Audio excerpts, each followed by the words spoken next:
What's up, fellow wanderers? Welcome to the first video in the Exploring Fort Edmonton video series. With today's video going to be focusing in on getting around the park and the 1846 Hudson Bay Fort portion of Fort Edmonton Park.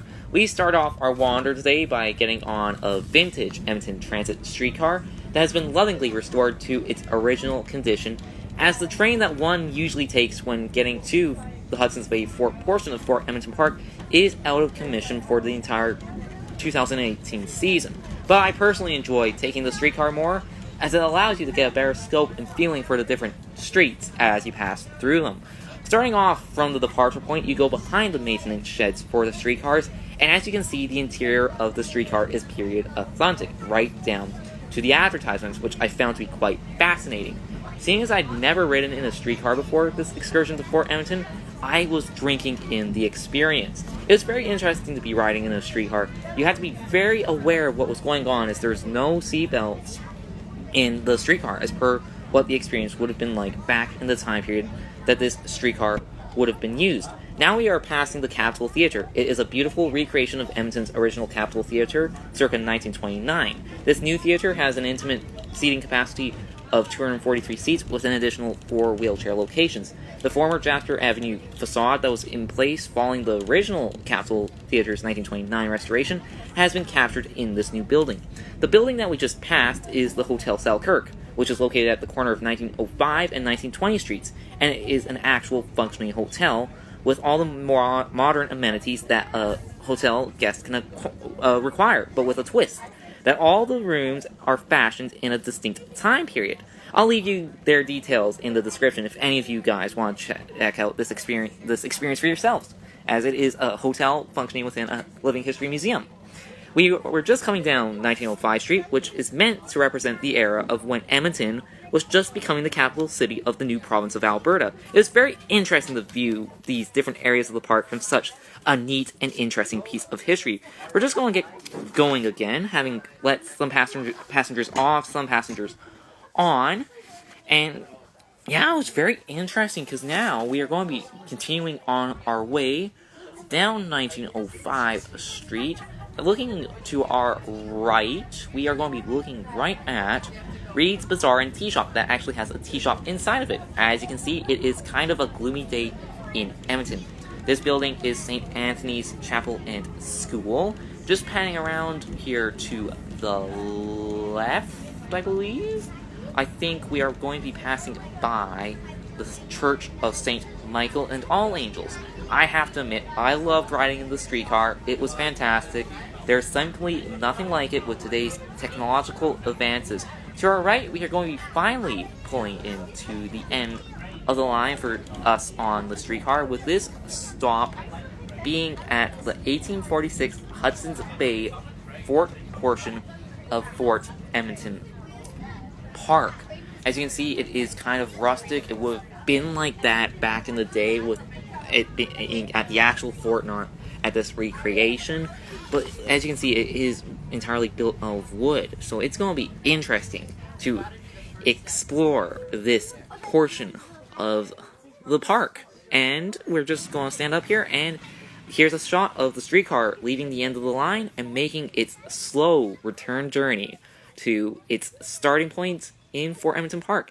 Now we are walking along, trying to find our way into the fort, and here is our first look at the recreation of what Fort Edmonton would have looked like. As you can see, it is completely made from massive wood beams.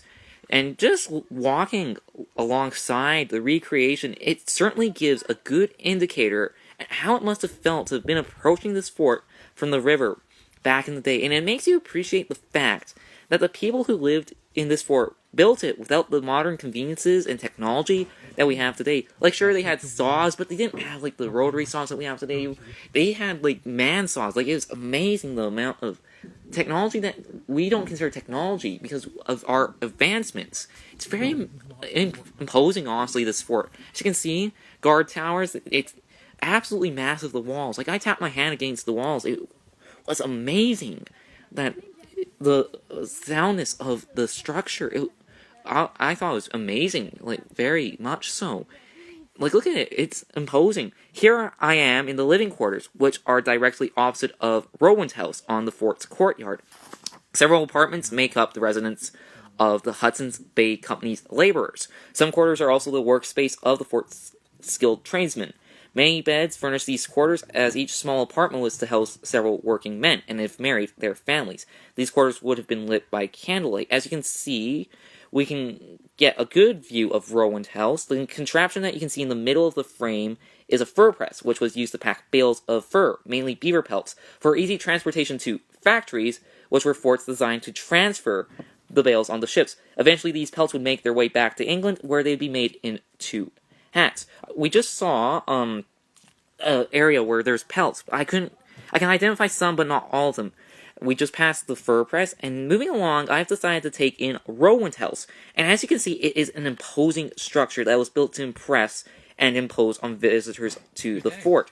Going up these well-crafted stairs leads to the second level of Rowan's house, which was used for dining and business. What I really like about Fort Edmonton Park is that they have actors dressed up as people from the era that you are in. That man you just saw in the video is an actor portraying a well-off fur trader who helped run Fort Edmonton. Again, there was no central heating back in the day, so people relied on fireplaces and ovens like the one in the previous room for heat. Clearly, this would have been used as a dining room, as evidenced by the china in the cabinet and the table being set for company. Moving along, this must be the area where they kept the china, and back here another cozy room that was used for dining.